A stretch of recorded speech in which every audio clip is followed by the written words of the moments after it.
Hello. Hello, Mr. David. How are you? I'm well. How are you? Oh, I'm excellent and looking to do better. Oh, well, your career is going fabulously, especially because of this mini series that's Praise God. been getting, rave reviews, and praise God for that. So we'll just jump right in. How did this project come to you? How was it presented to you? How did you end up being the fabulous narrator of this project? Um, um, um, they called my agent and asked me would I be interested in doing it. So it had to be that amazing voice that even would suggest that you do this. What in preparation for something like this, what do you feel like you needed to bring forth to help tell the greatest story of all time? Well, I don't um, know exactly how to answer that question except to say that I am familiar with the Bible. I don't read the Bible every day, but I do read the Bible. Uh, I have read the Bible. I don't think you live this long without having some connection with the Bible. Uh, and I used to want to be a minister, and I have very many minister friends, Hmm. and so I'm always trying to clarify things that I don't understand, passages that I understand, getting different interpretations. So when this came along, again, like I said, I was honored to be able to be a part of it, so that I can, share my love of these stories with other people.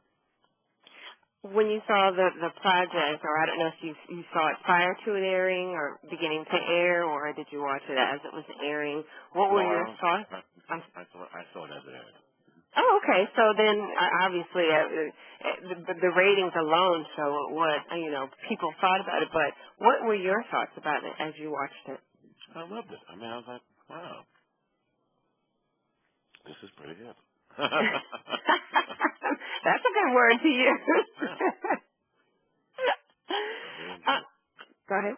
I really enjoyed it. It's told in a when I was reading in an interview with Mark Burnett and Roma about how they felt like it changed. The project originally was supposed to kind of be a docudrama with a lot of commentary from people like T.D. Jakes and Joel Osteen, but after filming it changed. What do you see about this film as you're watching it that makes it feel like it was some sort of, or do you believe that it was some sort of divine intervention? Do you believe in divine intervention that brought this project to fruition? I certainly would say that I think it was divinely inspired, Hmm. and I will answer that saying that it works out just the way God intended it to. Hmm. So, however it was conceived and started out, any movie project is a living, breathing baby Hmm.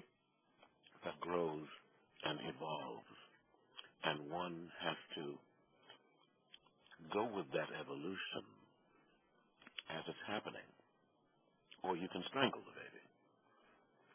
So you let it grow to where it seems to want to go, and you go with that flow, and that original thing that you conceived in the mind turns out to be something else. And if you let it go where it goes, it turns out most of the time to be something far more beautiful Hmm.